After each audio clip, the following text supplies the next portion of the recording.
سامعین اور ناظرین کرام، السلام علیکم ورحمۃ اللہ وبرکاتہ۔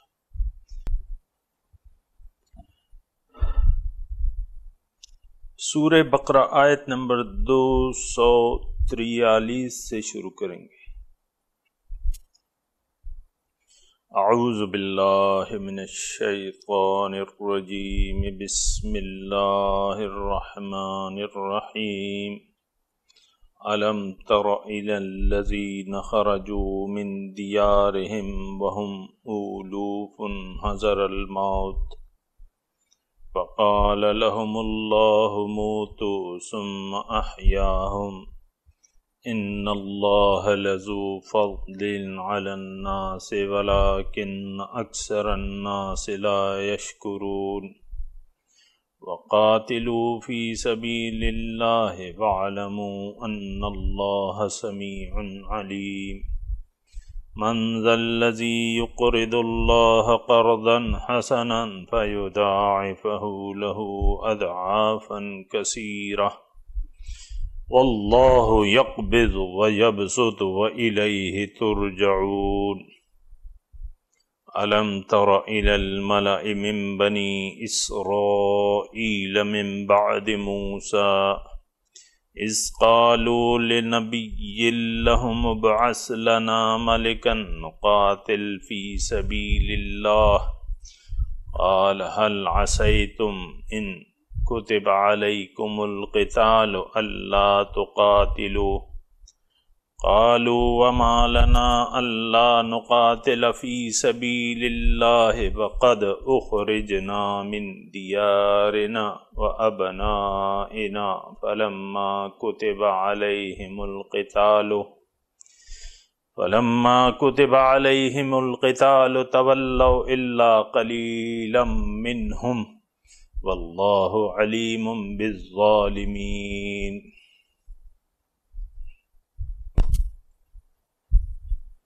الم ترى،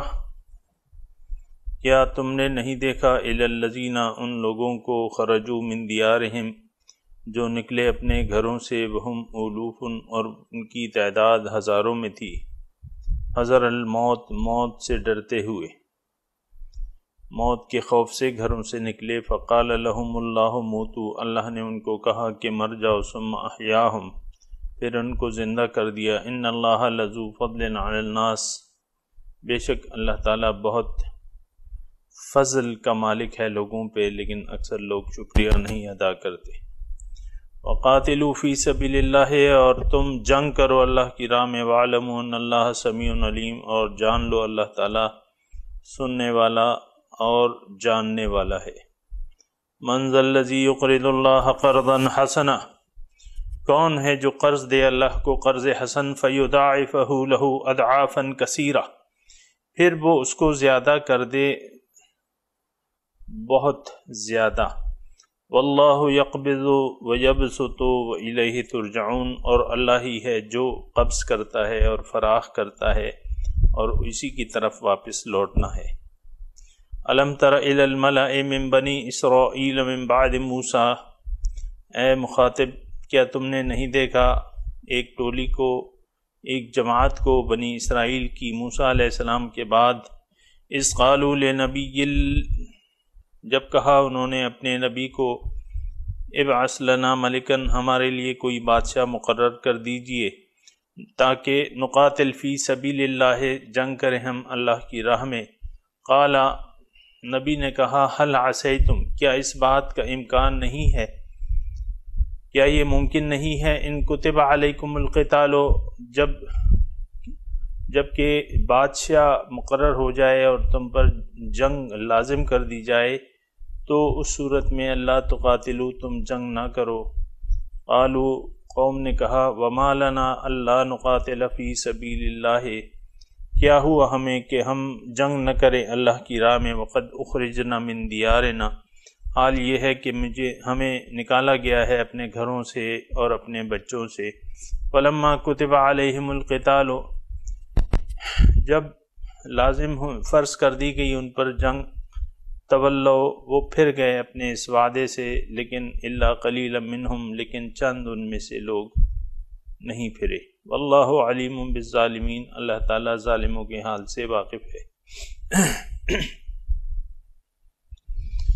اللہ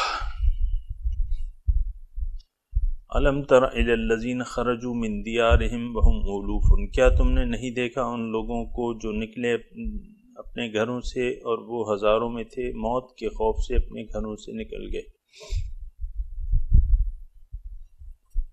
سامعین کرام،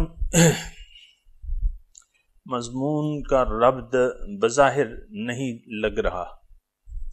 بظاہر، لیکن آپ کو میں نے عرض کیا ہے کہ اگر ہم قرآن میں تدبر کریں اور قرآن کی جو مرکزی دعوت ہے اس کو مد نظر رکھیں تو پھر قرآن کو سمجھنا ہمارے لیے آسان ہو جاتا ہے، ورنہ مشکل رہتا ہے۔ تو مضمون تو آپ کو معلوم ہے کہ ابواب البر ہے، نیکی کے باب ہیں، نیکی، پھر اللہ تعالیٰ ان کی تفصیل کر رہا ہے، اور جو جو کام کرنے ہیں یہ میں آپ کو بتا چکا ہوں کہ معاشرتی احکامات، معاشرے کی بنیاد جو ہے وہ گھر سے ہوتی ہے۔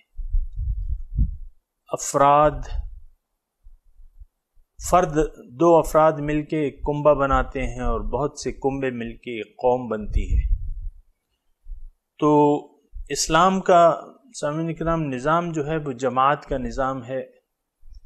کیونکہ لا اسلام الا بالجماعہ، جماعت کے بغیر اسلام کا کوئی تصور ہی نہیں ہو سکتا۔ یہ تو ہم آج بدقسمتی سے جماعت کے بغیر زندگی گزار رہے ہیں، غیر جماعتی زندگی گزار رہے ہیں۔ اس کی کافی وجوہات ہیں سامعین کرام، آج میں اس کی تفصیل میں نہیں جانا چاہتا، اور اتنا بھی ہے کہ بے مقصد زندگی گزار رہے ہیں، ہماری زندگی کا کوئی مقصد نہیں ہے سوائے دنیا اور ما فیہا کے۔ تو الم تر الی الذین خرجوا من دیارہم، یہ اگر آپ غور کریں تو کل وہ بھی آئی تھی حافظوا علی الصلاۃ والصلاۃ الوسطیٰ، اس کی بھی میں نے آپ کو وضاحت کی تھی کہ بنیادی طور پہ تقوی، اللہ تعالیٰ چاہتا ہے کہ ہمارے دلوں میں تقوی اور خوف خدا بیٹھ جائے تاکہ زندگی کے تمام کاموں میں ہم احتیاط سے کام لیں۔ باقی پھر جب ایک جماعت بنتی ہے سامعین کرام تو ظاہر ہے کہ وہ اہل حق کی جماعت ہوگی، اور اہل حق کی جماعت جو ہے اس کا فریضہ کیا ہے؟ اس کا فریضہ یہ ہے کہ وہ اقامت دین کے لیے کام کرے سامعین کرام، یعنی اپنے گھر کے نظام کو ٹھیک کر کے پھر وہ اٹھ کھڑی ہو اقامت دین کے لیے۔ اور ناظرین کرام، یہ وہ بات ہے جس سے ہم غافل ہیں، اقامت دین سے ہم لوگ من حیث القوم غافل ہیں۔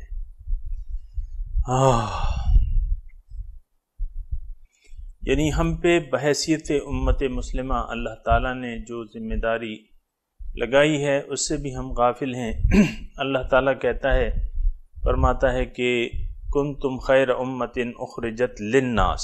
تأمرون بالمعروف وتنہون عن المنکر وتؤمنون باللہ، کہ تم ایک بہترین امت ہو، کنتم خیر امت، وَكَذَلِكَ جَعَلْنَاكُمْ أُمَّةً وَسَطًا لِلنَّاسِ لِتَكُونُوا شُهَدَاءَ عَلَى النَّاسِ وَيَكُونَ الرَّسُولُ عَلَيْكُمْ شَهِيدًا۔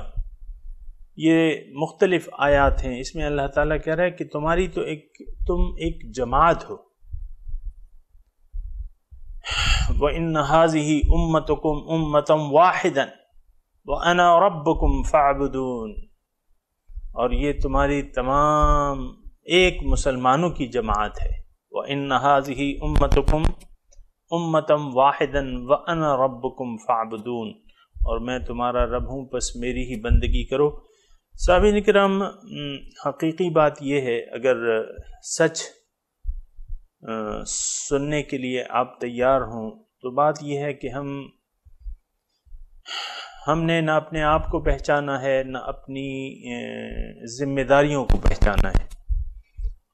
اللہ تعالیٰ نے ہم پر بھاری ذمہ داریاں رکھ دی ہیں، لیکن یہ ہے کہ ہم اپنے آپ سے بھی غافل ہیں اور ان ذمہ داریوں سے بھی غافل ہیں۔ بہرحال میں کہہ یہ رہا تھا کہ جب ایک جماعت بن جاتی ہے مسلمانوں کے لیے تو اس کا فریضہ ہوتا ہے اقامت دین،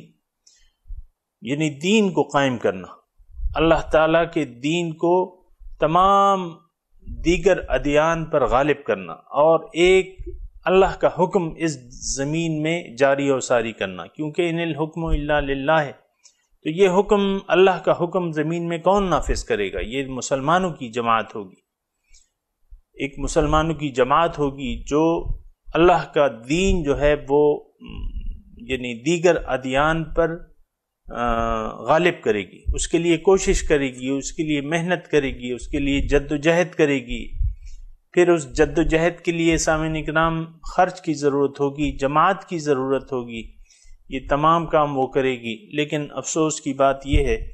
کہ آج کا مسلمان اپنی تمام ذمہ داریوں سے کو بھلا کر غفلت کی نیند میں اچھی طرح ڈوب کے سویا ہوا ہے۔ اس کو جگانا تو چاہیے، لیکن اب یہ ہے کہ کون جگائے گا، کیسے جاگے گا، یہ ایک الگ سوال ہے۔ بہرحال قرآن جو ہے مسلمانوں کی ایک جماعت چاہتا ہے، حزب اللہ کی ایک ٹولی جو ہے چاہتا ہے، اللہ تعالیٰ چاہتا ہے کہ دنیا میں اللہ کی ٹولی ہو اور اللہ کے بندے اس دنیا پر حکومت کریں۔ حکومت یعنی بصورت اللہ تعالیٰ کی نائبت کے، اللہ کے وہ نائب ہوں گے اور اس زمین پر اللہ کا نظام غالب کریں گے۔ یہ سامعین کرام مختصر سی بات ہے، کیونکہ آپ دیکھیں کہ حضور صلی اللہ علیہ وسلم آئے تو انہوں نے تھوڑے سے وقت میں اس دین کو دیگر ادیان پر غالب کر دیا، اور پھر ان کے جو ساتھی تھے، صحابہ کرام تھے، انہوں نے پھر کوششیں کی اور وسیع تر فتوحات کر کے تمام تقریباً مطلب جہاں تک ان کی پہنچ ہو سکتی تھی، آپ دیکھیں اندلس تک چلے گئے تھے ہم مسلمان، یہاں آ گئے، ہندوستان میں آ گئے، چین میں چلے گئے، روس میں چلے گئے، کہاں کہاں تک یہ جڑیں اس کی پھیل گئی۔ بخارا جو ہے وہ ایک زبردست علمی مرکز بن گیا مسلمانوں کا، امام بخاری۔ تو یہ یعنی ایک بہتر یہ ہے کہ ہم لوگ جاگ جائیں اور ایک جماعت بنائیں، مسلمانوں کی جماعت، جس کا نام کیا ہے؟ حزب اللہ قرآن نے رکھا ہے، فَأُولَٰئِكَ حزب اللہ الا ان حزب اللہ هم الغالبون۔ تو بہرحال یہ مطلب وہ توقعات ہیں جو اللہ تعالی ہم سے رکھتا ہے کہ مسلمان جو ہے میرے دین کو غالب کرنے کے لیے لگیں گے، اپنی جان و مال لڑا دیں گے۔ اللہ تعالیٰ کی یعنی ہم سے توقعات یہ ہیں، اور اس میں پھر اللہ تعالیٰ ہمیں گائیڈنس بھی دیتا ہے۔ تو قتال فی سبیل اللہ، یا جنگ کرنا، اللہ کی راہ میں جنگ کرنا۔ آج کے سبق میں نا قاتلوا فی سبیل اللہ وعلموا ان اللہ، جنگ کرو اللہ کی راہ میں۔ یہ ہجرت کے سال ڈیڑھ سال بعد کی سامعین اکرام یہ سورہ بقرہ ہے، اور پھر یعنی آپ دیکھیں کہ ایک جماعت جب بن گئی تو پھر اللہ تعالیٰ نے ان کو اذن دے دیا، اذن للذین آمنوا، اللہ تعالیٰ نے مسلمانوں کو اذن جہاد دے دیا، جنگ کرنے کا حکم دے دیا۔ مکے میں چونکہ جماعت نہیں تھی سامعین اکرام، تو اس وقت حکم نہیں تھا۔ یعنی اس کا مطلب یہ ہے کہ جنگ کے لیے آگے بھی مضامین آ رہے ہیں، جماعت کا وجود جو ہے ضروری ہے، پھر ایک بادشاہ کا وجود، ایک امیر کا، جو یعنی امیر جماعت، پھر امیر اور اس کی نگرانی میں تمام جو کام کرنے ہیں وہ جماعت نے کرنے ہیں اپنے امیر کی نگرانی میں۔ اور یہ ایک آیت بھی ہے، هو الذی ارسل رسولہ بالہدی ودین الحق لیظہرہ علی الدین کلہ۔ اللہ تعالیٰ وہ ذات ہے جس نے اپنے رسول کو ہدایت دے کے بھجوایا ہے، ہدایت اور دین حق دے کے بھجوایا تاکہ وہ اس کو دیگر ادیان پر غالب کرے۔ وَيَكُونَ الدِّينُ كُلُّهُ لِلَّهِ وَقَاتِلُوهُمْ حَتَّى لَا تَكُونَ فِتْنَةٌ وَيَكُونَ الدِّينُ كُلُّهُ لِلَّهِ. یہ ایک مرکزی سامعین کرام آیت ہے جنگ کے بارے میں. قاتلوا فی سبیل اللہ، اللہ کی راہ میں وقاتلوا حتی لا تکون فتنۃ، جب تک کہ یہ فتنہ باقی نہ رہے اور اللہ دین سارے کا سارا اللہ کا ہو جائے، نظام اللہ کا ہو جائے. تو یہ وہ فرائض ہیں سامعین اکرام جو ہم نے بھلا دیے ہیں من حیث القوم. تو آج کی جو زیر نظر آیت ہے جس کا ہم نے تلاوت کی ترجمہ، کہ دیکھو وہ ان لوگوں کو دیکھو جو موت، جن کی تعداد ہزاروں میں تھی لیکن موت کے ڈر سے اپنے دشمن کا وہ مقابلہ نہیں کر سکے، تو وہ اجتماعی طور پر ایک مردہ قوم تصور کیے گئے. سامعین اکرام تفاسیر میں اس کی مفسرین نے مختلف واقعات سے اس کو جوڑنے کی کوشش کی ہے، اور یہ بھی ذہن میں رہے کہ یعنی بہت سے مفسرین جو ہیں ہمارے وہ اسرائیلیات پر زیادہ انحصار کرتے ہیں، اور ان کی یعنی بنی اسرائیل کی جو اہل کتاب کی باتیں ہیں وہ ہم تک نقل کرتے ہیں، جو کہ مناسب نہیں ہے. جب تک ایک صحیح حدیث نہ ہو، حضور صلی اللہ علیہ وسلم نے اس کی وہ نہ کی ہو تشریح، تو ایسا نہیں کرنا چاہیے. اور ضرورت کیا ہے؟ اللہ تعالیٰ نے جب اس قوم کا نام نہیں لیا، اس وطن کا نام نہیں لیا، قوم کا نام نہیں لیا اور زمانہ نہیں بتایا، بس اللہ تعالیٰ ایک واقعہ بیان کر رہا ہے، تو یہ یعنی ضروری نہیں ہے کہ اس کے لیے ہم ایک وہ شان نزول اس کا دیکھیں یا تلاش کریں کہ بھئی یہ کون سی قوم تھی، کون سے لوگ تھے. تو یہ ضروری نہیں ہے. یہ جو مثال بیان ہوئی ہے یہ ذہن میں رہے کہ یہ ایک مثال ہے، اور اس میں کچھ اللہ تعالیٰ ہمیں بتانا چاہتا ہے، اور بتانا یہ چاہتا ہے کہ دیکھو موت سے کبھی نہ ڈرنا. جو موت سے ڈر گیا وہ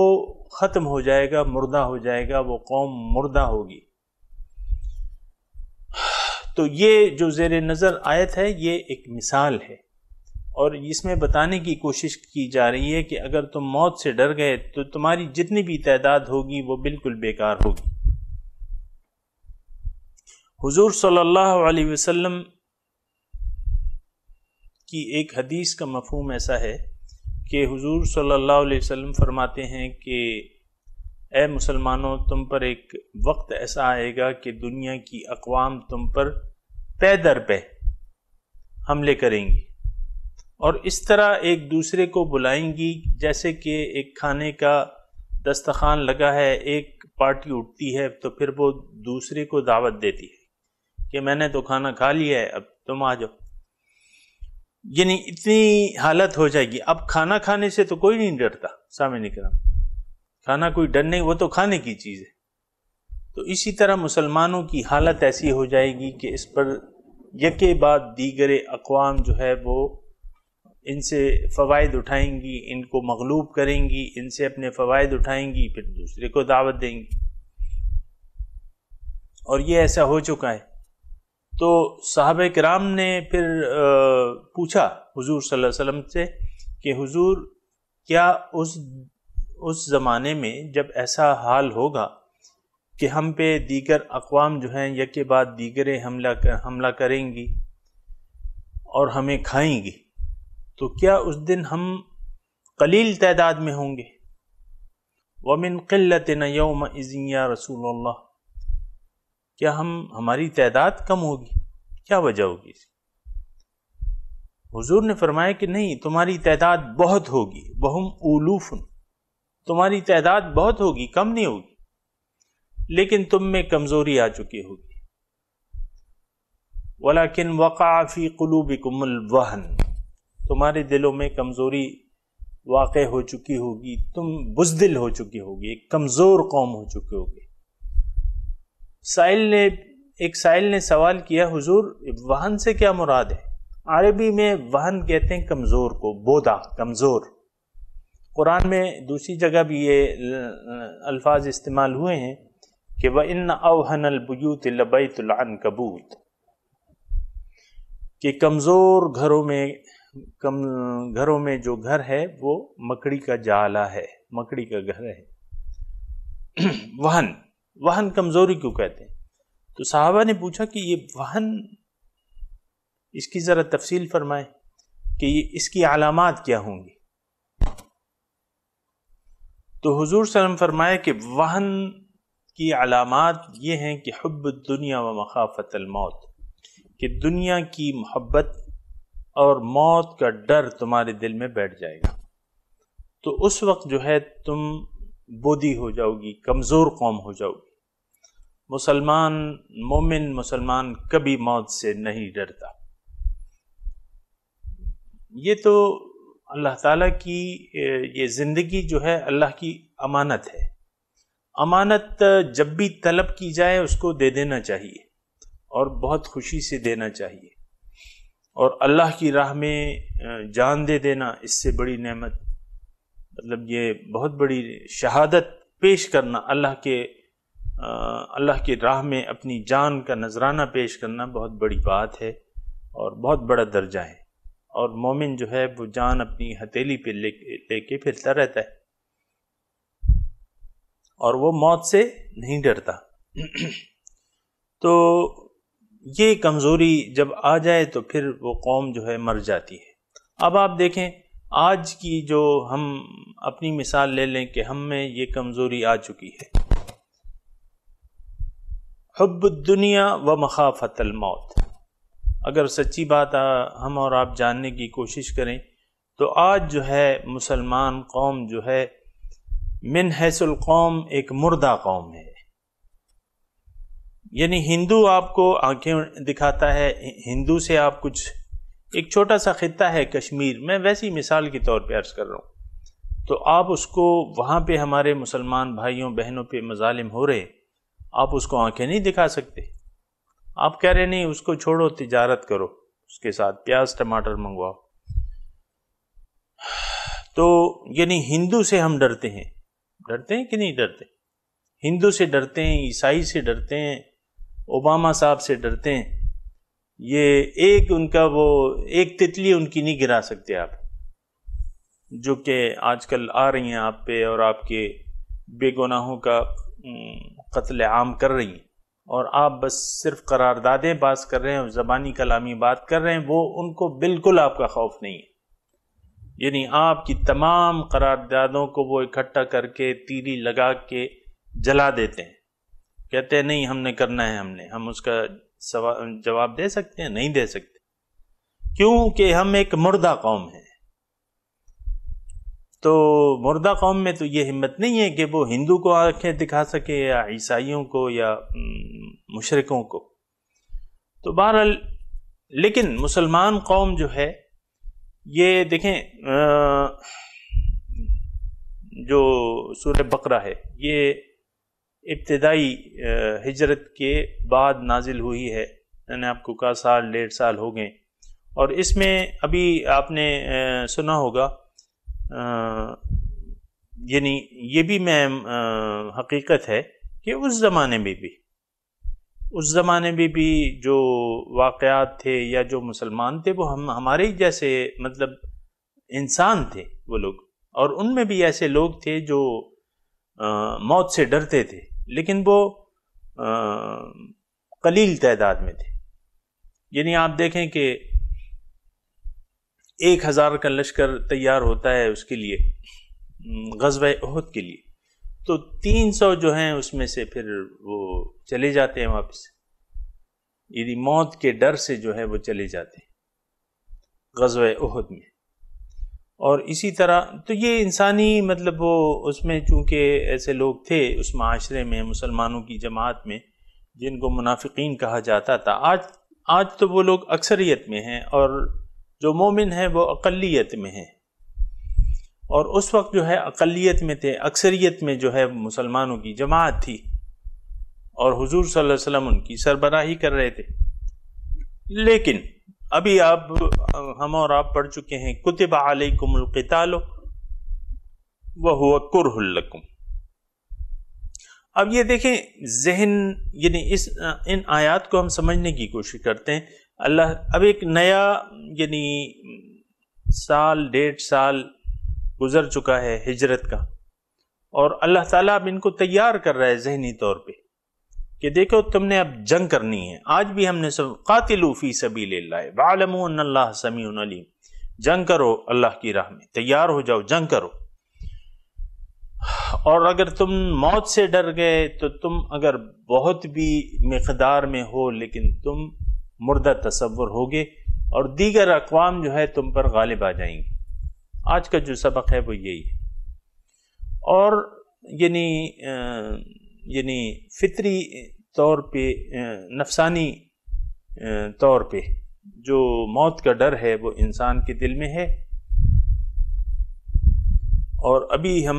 پڑھ چکے ہیں کہ کتب علیکم القتال وهو کرہ لکم وعسى ان تکرہوا شیئا وهو خیر لکم وعسى ان تحبوا شیئا وهو شر لکم، او کما قال، کہ دیکھو قتال، کتب علیکم القتال، قتال تم پہ لازم کر دیا گیا ہے، جنگ تم پہ فرض کر دی گئی ہے، لیکن یہ طبعاً ناگوار ہے تمہیں۔ لیکن پھر وہ اللہ تعالیٰ کہتا ہے کہ دیکھو بعض وقت جو ہے ایک چیز تمہیں ناگوار ہوگی، اس میں بہت خیر ہوگی، بعض چیز تمہیں اچھی لگے گی لیکن اس میں شر ہوگا تمہارے لیے۔ تو واللہ یعلم وانتم لا تعلمون، تم اپنے خیر و شر کو نہیں جانتے۔ تو یہ ذہنی طور پہ اللہ تعالیٰ ہمیں تیار کر رہے ہیں۔ یہ آج کی جو زیر نظر آیت ہے، یہ ضروری نہیں ہے کہ ہم کسی پر فٹ کریں، اس میں ایک سبق ہے کہ اگر ہم تعداد میں زیادہ ہوں لیکن اگر ڈر گئے، ہم موت سے ڈر گئے یا اللہ کی راہ میں جنگ کرنے سے ڈر گئے، ظاہر ہے جنگ کرنے سے انسان اسی وقت کتراتا ہے جب وہ موت کا ڈر اس کو لگا رہتا ہے۔ مثال کے طور پہ آپ کو میں واقعہ بتاؤں حضرت موسیٰ علیہ السلام کا۔ قوم عمالقہ تھی، جب موسیٰ علیہ السلام ہجرت کر کے آئے، فلسطین جزیرہ نما سینا میں رہنے لگے، تو ان کے پڑوس میں جو تھی شام و فلسطین، اللہ تعالیٰ نے ان کا لکھ دیا تھا کہ بھائی جاؤ، لیکن وہاں قوم تھی تو انہوں نے موسیٰ علیہ السلام سے کہا کہ ان فیہا قوما جبارین، موسیٰ وہاں تو ایک بڑی زبردست قوم رہتی ہے، وَإِلَّا لَا نَدْخُلُهَا، ہم تو ان سے جنگ نہیں کر سکتے، وہاں نہیں جا سکتے، ما داموا فیہا، جب تک وہ ان میں ہے۔ فَاذْهَبْ أَنْتَ وَرَبُّكَ فَقَاتِلَا إِنَّ هَاهُنَا قَاعِدُونَ، تم اور تمہارا رب، یعنی وہ موت سے ڈر گئے۔ پھر اللہ تعالیٰ نے ان پر یعنی سزا مسلط کر دی، 40 سال تک وہ میدان تیہ میں خوار ہوتے رہے، تو وہ بھی موت سے ڈر گئے تھے۔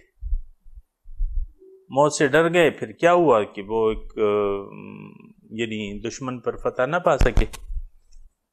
تو ہمیشہ جب قوم ڈر جاتی ہے تو وہ اجتماعی طور پر مر جاتی ہے، مردہ قوم ڈرپوک قوم جو ہے وہ مردہ تصور ہوتی ہے۔ یہ فقال لهم اللہ موتو جو ہے، یعنی مفسرین نے، بعض میرے سامعین میں سے ایسے ہوں گے جنہوں نے تفاسیر کی کتابیں پڑھی ہوں گی، اور اس میں یہ لکھا ہے کہ یہ قوم تھی، اور یعنی بعض کہتے ہیں تعاون کے ڈر سے، اور بعض کیا کیا واقعات، ان کی میں تفصیل میں نہیں جاتا۔ اور یہ موتو کی انہوں نے تفصیل لکھی ہے کہ ایک فرشتے نے ان کو آواز دی کہ مر جاؤ، پھر وہ مر گئے، اور پھر جو ہے کسی نبی نے کہا کہ اللہ یہ تو زندہ ہونے چاہیے، تو انہوں نے کہا چلو تم آواز دو، وہ زندہ ہو جائیں گے، تو پھر وہ زندہ ہو گئے۔ یہ باتیں ایسی نہیں ہیں، اور نہ یہ اللہ تعالیٰ کا طریقہ ہے، اور قانونی قدرت بھی ایسا نہیں ہے۔ یعنی مرنے کے بعد جو ہے وہ اللہ تعالیٰ ایسا نہیں کرتا، کہ لکھا ہوا ہے تفسیروں میں کہ وہ ان کی اپنی پھر جب دوبارہ زندہ ہو گئے پھر طبعی زندگی تک۔ بہرحال میں اس کی تفصیلات میں نہیں جاتا، اور نہ میرا اس سے اتفاق ہے۔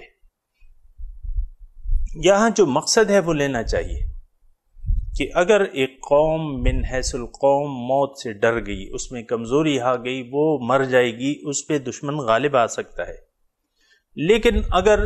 اس میں کچھ لوگ ایسے، ثم احیاہم میں مضمون یہ ہے سامعین کرام کہ اگر اس قوم میں ایسے لوگ پیدا ہو گئے جنہوں نے اپنی قوم کو جگایا اور راہ راست پہ لانے کی کوشش کی اور وہ اپنی کوششوں میں کامیاب ہو گئے، تو وہ مردہ قوم پھر بھی زندہ ہو سکتی ہے۔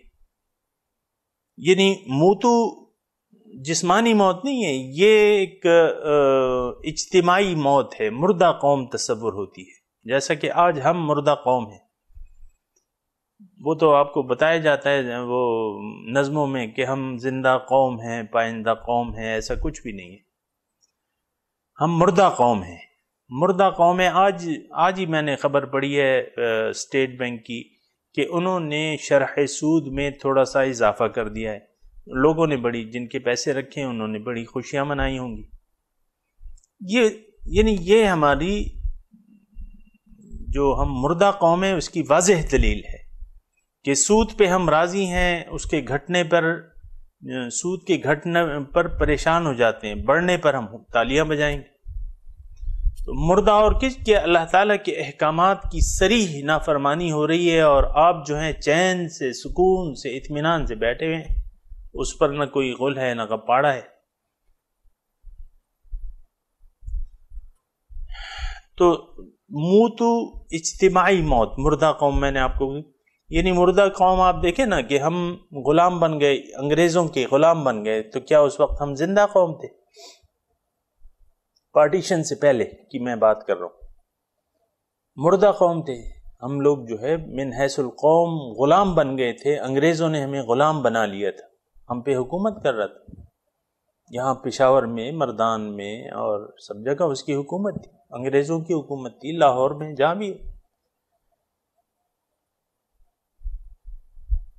ثم احیاہم، میرے خیال سے آپ لوگ سمجھ گئے ہوں گے کہ مردہ قوم کیسی ہوتی ہے۔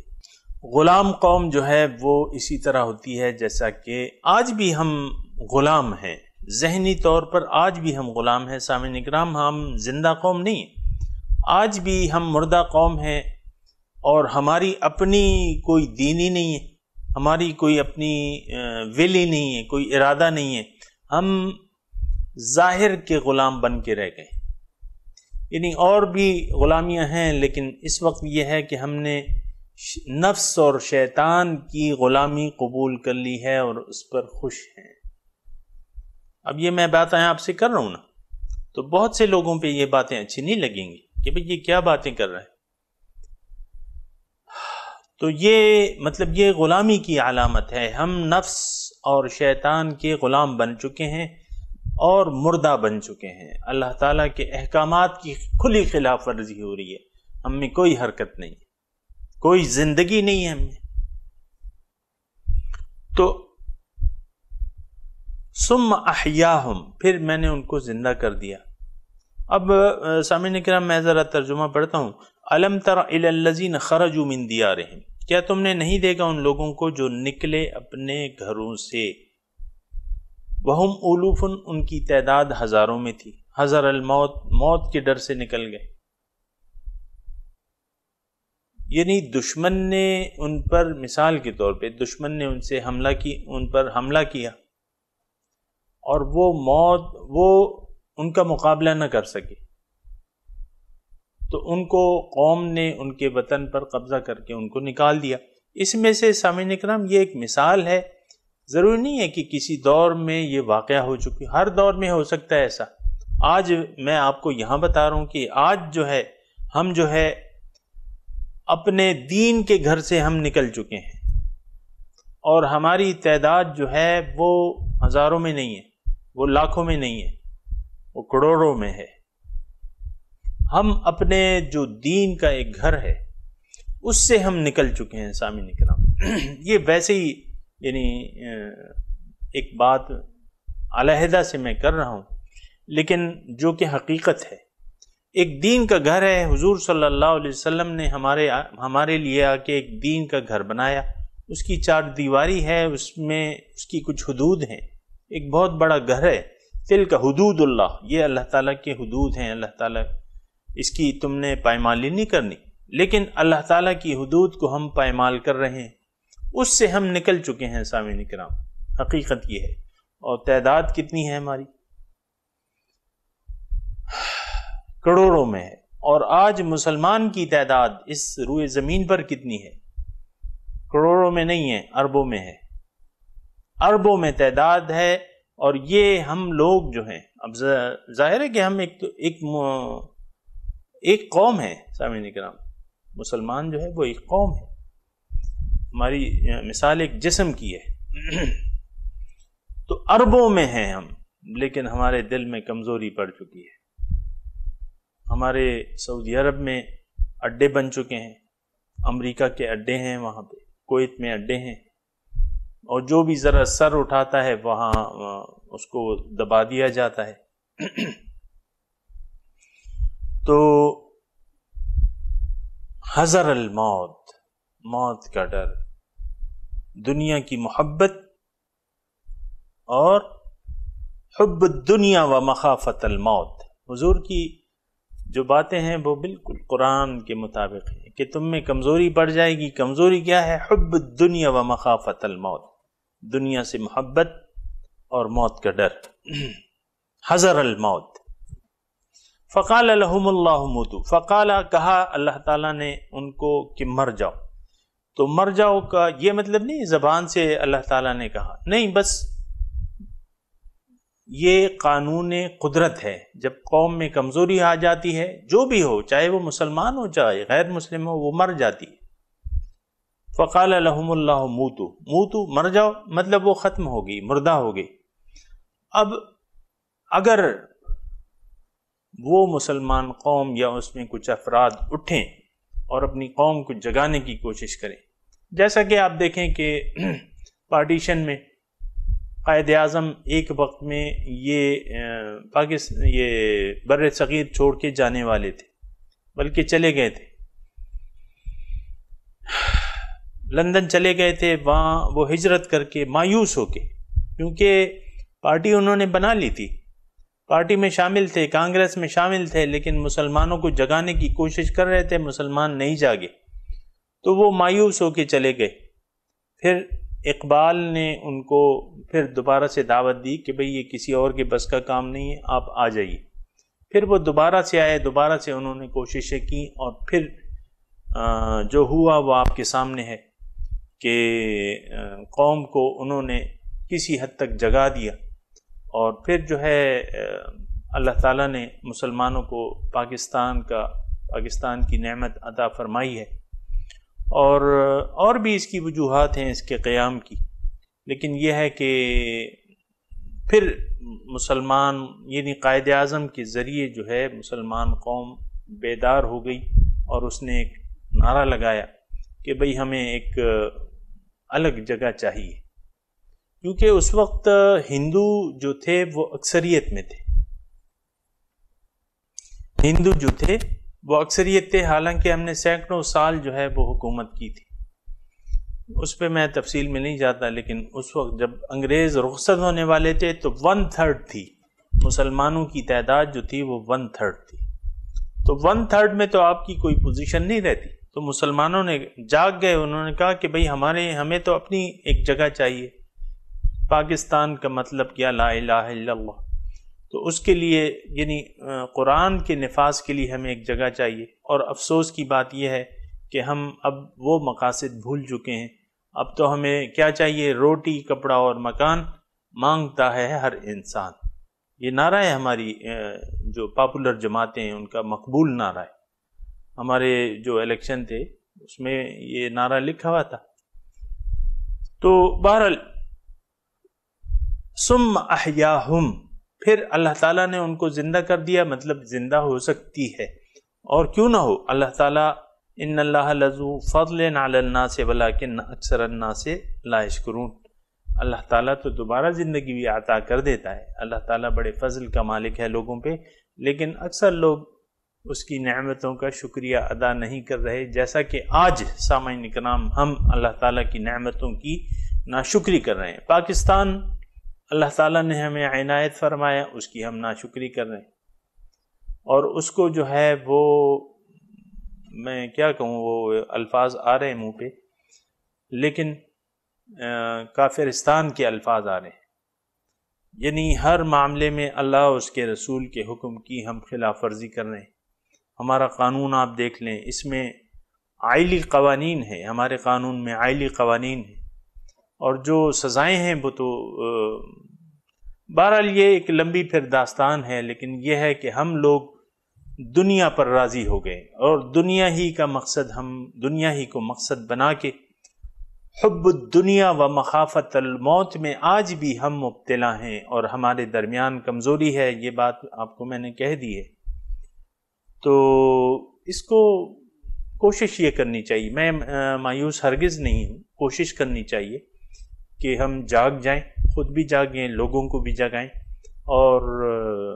اپنی تمام وسائل جو ہیں اس میں صرف کر دیں، تو پھر احیاہم کی گنجائش پیدا ہو سکتی ہے اگر ہم اللہ تعالیٰ کی دی ہوئی نعمتوں کا شکریہ ادا کریں۔ پاکستان کو اگر ہم انہی مقاصد کے لیے بنانا چاہیں تو آج بھی یہ بن سکتا ہے، یہ پاک آستانہ ہے،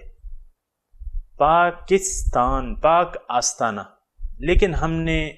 اس کو کچھ سے کچھ بنا دیا ہے، تو نتیجہ ظاہر ہے کہ ہم ایک مردہ قوم بن گئے ہیں۔ آپ کو میں نے اس کی مثالیں پیش کی کہ آپ کسی کو آنکھیں نہیں دکھا سکتے، کسی کو آرڈر نہیں دے سکتے۔ ایک کال آئی تھی ٹیلی فون کال پہ جو ایک جرنل کو کی گئی تھی، تو اس نے ایک کال میں فوراً کر دیا کہ ہاں ہم آپ کے ساتھ ہیں، اے مشرکو ہم تمہارے ساتھ ہیں، تو اس کے جو نتائج ہیں وہ تو ہم بھگت رہے ہیں۔ وَقَاتِلُوا فِي سَبِيلِ اللَّهِ وَاعْلَمُوا أَنَّ اللَّهَ سَمِيعٌ عَلِيمٌ۔ اب دیکھیں سامعین اکرام، میرے وہ سامعین جو تفاسیر کی اس میں پڑھے رہتے ہیں کہ بھئی یہ وہ واقعہ ہے، یہ وہ واقعہ ہے، یہ اس سے ایک سبق لینا چاہیے، اور سبق تمام واقعے سے اللہ تعالیٰ یہ کہتا ہے کہ دیکھو جنگ سے تم نے نہیں ڈرنا، موت سے تم نے نہیں ڈرنا، اور جنگ کرنی ہے اللہ کی راہ میں، قاتلوا فی سبیل اللہ وَاعْلَمُوا أَنَّ اللَّهَ سَمِيعٌ عَلِيمٌ۔ یہ دیکھیں یہ نتیجہ ہے، یعنی یہ اللہ تعالیٰ نے ایک مثال بیان کی کہ اگر تم مردہ، موت کا خوف آ گیا تو تم مردہ ہو جاؤ گے، لیکن اگر زندہ ہونا چاہتے ہو تو اپنے آپ میں بیداری کرو، بیداری پیدا کرو اور جنگ کرو، قاتلوا فی سبیل اللہ، جنگ کرو اللہ کی راہ میں، وَاعْلَمُوا أَنَّ اللَّهَ سَمِيعٌ عَلِيمٌ، اور جان لو کہ اللہ تعالیٰ سننے والا اور جاننے والا ہے، یعنی آپ کے تمام حالات سے بھی واقف ہے، آپ کی باتوں اور آپ کی باتوں کو سن رہا ہے، آپ کے اعمال کو دیکھ رہا ہے۔ اب سامعین اکرام، یہ من ذا الذی یقرض اللہ قرضا حسنا، کون ہے جو قرض دے اللہ کو قرض حسن؟ اب آپ سوچیں گے کہ یہ اس کا کیا ربط ہو گیا؟ بات وہی ہے کہ اگر یعنی ایک گہری نظر سے ہم قرآن کا مطالعہ کریں، یا ان مقاصد سے ہم واقف ہوں، یا ان ضروریات سے واقف ہوں جو دین کو پھیلانے کے لیے چاہیے ہوتی ہیں، تو پھر اس میں اتنا وہ شک و شبہ سامعین کرام نہیں رہتا۔ وہ من ذا الذی یقرض اللہ قرضا حسنا، کون ہے جو دے دے اللہ کو قرض حسن؟ اب دیکھیں قاتلوا فی سبیل اللہ کے الفاظ آئے، اور جو شان نزول کے مطابق اگر آپ دیکھیں تو یہ 2 ہجری ہے تقریباً، اور مسلمانوں کی حالت جو ہے آپ کو معلوم ہے کہ مہاجر آئے لٹے پٹے، اپنے کاروبار کو چھوڑ کے، اپنے گھر کو چھوڑ کے، سب کچھ اپنا چھوڑ کے لٹ پٹ کے آ گئے مدینے میں۔ پھر یہاں مدینے میں آ کے حضور صلی اللہ علیہ وسلم نے انصار اور مہاجر کے درمیان مواخات قائم کی، بھائی بنایا۔ لیکن پھر بھی آپ دیکھیں کہ جنگ بدر میں، جو کہ 2 ہجری 17 رمضان کو ہوئی تھی، اس میں ہمارے پاس کیا تھا؟ ایک کھجور پہ جو ہے وہ 2 راشن بندی ہو گئی تھی، ایک کھجور 2 مجاہدوں کے لیے ایک وقت میں راشن ان کا مقرر ہو گیا تھا۔ آپ تو یہاں پاؤ کھجوریں کھا لیتے ہیں، اچھی اچھی کھجوریں چنتے ہیں، تو لیکن وہاں نہیں تھے پیسے، اور یہ حالت رہی سامعین کرام، یعنی اتنے پیسے تو نہیں تھے۔ تو اللہ تعالیٰ، خیر یہ تو اللہ تعالیٰ کی وہ ہے مصلحتیں ہیں، اور اس کی کہ اللہ تعالیٰ اپنے بندوں کو بھی آزماتا ہے اور بندوں کے ذریعے اس دین کو غالب کرنا چاہتا ہے، اور پھر اس کی یعنی ابھارتا ہے، یعنی ان اسباب کو استعمال کرنے کے لیے جو جنگ کے لیے چاہیے۔ من ذا الذی یقرض اللہ قرضا حسنا، اب دیکھیں جہاد کا مضمون ہے، جنگ کا مضمون ہے، قتال کا مضمون ہے، اب اس میں ظاہر ہے کہ اس کے لیے پیسے کی ضرورت ہوگی۔ پیسہ تو یہ نہیں کہ اللہ تعالیٰ کا تو قانون یہ ہے کہ آپ نے اسباب سے کام لیں، جو حاضر اسباب ہیں اس سے آپ کام لیں، اللہ تعالیٰ کی مدد پھر آئے گی۔ یعنی یہ نہیں کہ آپ خصوصی ساز و سامان سے مسلح ہوں، اصل ومن نصر الا من عند اللہ، اصل مدد تو اللہ تعالیٰ کی ہوتی ہے سامنے کے۔ تو اللہ تعالیٰ مدد پھر کرتا ہے اپنے بندوں کی۔ اسباب پہ کبھی بھروسہ نہیں کرنا چاہیے، لیکن اسباب کو ترک بھی نہیں کرنا چاہیے، اسباب کو استعمال کرنا چاہیے جتنا آپ سے ہو سکے۔ وَأَعِدُّوا لَهُم مَّا اسْتَطَعْتُم مِّن قُوَّةٍ مِّن رِّبَاطِ الْخَيْلِ، دشمن کو ڈرانے کے لیے، ان سے تیاری کرنے کے لیے پوری اپنی کوشش کی۔ مَا اسْتَطَعْتُم، أَعِدُّوا لَهُم مَّا اسْتَطَعْتُم، پوری کوشش کرو، تو پوری کوشش کرنی چاہیے۔ جنگ جو ہے اسلحوں سے نہیں لڑی جاتی، جنگ جو ہے جذبوں سے لڑی جاتی ہے۔ یہ سامعین کرام بات نوٹ کر لیں۔ کم من فئۃ قلیلۃ غلبت فئۃ کثیرۃ باذن اللہ، بہت دفعہ ایسا ہوتا ہے کہ قلیل لشکر بہت کو شکست دے دیتا ہے۔ اللہ تعالیٰ اسباب کا محتاج نہیں ہے، لیکن اسباب کو استعمال بھی کرنا چاہتا ہے، کروانا چاہتا ہے۔ پیسہ جو ہے جنگ کے لیے ضروری ہے۔ اللہ تعالیٰ فرماتا ہے کہ بھئی تم اپنے پیسے جو ہیں وہ لگاؤ اللہ کی راہ میں، اللہ کی راہ میں لگاؤ گے تو یہ تصور نہ کرنا کہ یہ پیسے ضائع ہو جائیں گے، تم مجھے قرض کے طور پہ دے دو۔ اللہ تعالیٰ انسان کی فطرت، اور اس کو چونکہ اس نے ہی پیدا کی ہے، اس میں لالچ کا مادہ ہے، اور پھر وہ کہتا ہے کہ یار یہ اس کا مجھے حاصل وصول کیا ہوگا۔ ہمیشہ انسان جب پیسے لگاتا ہے تو وہ پھر دیکھتا ہے کہ اس کا حاصل وصول کیا ہوگا۔ آج آپ دیکھیں کہ لوگ دنیا میں کتنی انویسٹمنٹ کر رہے ہیں۔ ایک دکان، مثال کے طور پہ کوئی دکان بناتا ہے، اس پہ وہ ایک شاپنگ مال بناتا ہے، اس پہ وہ کروڑوں لگا دیتا ہے، لیکن اللہ کی راہ میں کہیں 10 لاکھ کی وہ مسجد نہیں بنوا سکتا، کیونکہ اس کا یقین ہے کہ مسجد بنوانے کا مجھے کوئی رزلٹ نہیں آئے گا۔ یا ایک مسجد تھی، الحمدللہ اب تو اس کی چھت پڑ گئی ہے، بہت دنوں تک وہ بغیر چار دیواری کے ساتھ بغیر چھت کے پڑی رہی، ہم کوشش کرتے رہے، تو وہ کچھ پیسے خرچ کرنے پہ آمادہ ہی نہیں تھا کہ مجھے کیا ملے گا۔ یہاں تو سوال یہی ہوتا ہے نا کہ مجھے کیا ملے گا۔ بات یہ ہے کہ یہ تو ساری باتیں یقین کی ہیں، اللہ اکبر، ساری باتیں یقین کی ہیں۔ خرچ کریں، اللہ کی راہ میں خرچ کریں، اور یہ تو اللہ، دیکھیں یہ تو پھر یقین کی بات ہے۔ اگر آپ کا آخرت پر ایمان نہیں ہے تو پھر آپ کنجوس کے کنجوس رہیں گے، آپ دنیا میں انویسٹمنٹ زیادہ سے زیادہ کرنا چاہیں گے اور لگائیں گے، دل کھول کے لگائیں گے، اور لگاتے ہیں لوگ، لیکن جو آخرت کے کام ہیں، جن کا آخرت پر ایمان نہیں ہوتا، وہ دین کے کاموں میں خرچ نہیں کرتے۔ سامنے نکلا، اللہ اکبر۔ تو بہرحال یہ یقین کی بات ہے، لیکن پھر بھی اللہ تعالیٰ فرما رہا ہے، یہ اگرچہ اللہ تعالیٰ نے فرما دیا ہے کہ ما تقدموا لانفسکم من خیر تجدوہ عند اللہ، کہ جو بھی تم خرچ کرو گے اللہ کی راہ میں، اللہ کے ہاں وہ اسے پالو گے۔ اور مومن تو آخرت ہی کے لیے جیتا ہے، آخرت میں ملاقات طے ہے، آخرت ہی کے لیے جیتا ہے، اور تمام اس کے اخراجات آخرت کے لیے ہی ہوتے ہیں۔ اللہ اکبر۔ تو بات یہ ہے کہ من ذا الذی یقرض اللہ قرضا حسنا۔ اب اللہ تعالیٰ مسلمانوں کو ابھار رہا ہے کہ دیکھو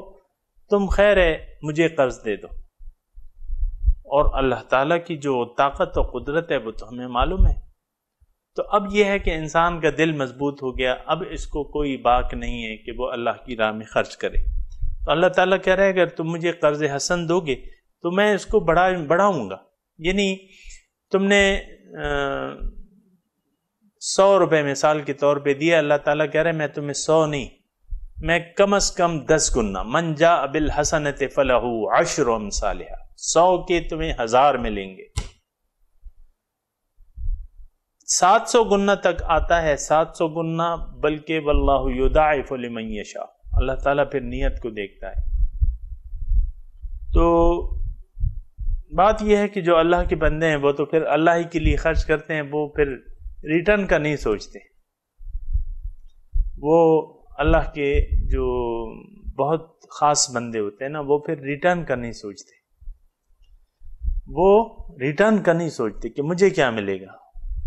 وہ خوش ہوتے ہیں کہ بس لگے لگے لگے۔ من ذا الذی یقرض اللہ قرضا حسنا، کون ہے جو قرض دے اللہ کو قرض حسن،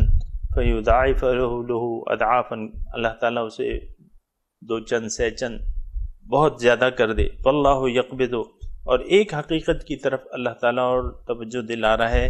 کہ دیکھو یہ قبض و بسط جو ہے، رزق کی تنگی یا رزق کی فراوانی، یہ میرے ہاتھ میں ہے، واللہ یقبض ویبسط، یہ میرے ہاتھ میں ہے، ڈرنا نہیں۔ اگر تم نے ما انفقتم من شیء فہو یخلفہ، تم جو کچھ بھی خرچ کرو گے اللہ تعالیٰ اس کا قائم مقام تمہیں دے گا، تو ڈرنا نہیں ہے تم نے، اور یہ یقین رکھنا ہے کہ واللہ یقبض ویبسط، اللہ تعالیٰ ہی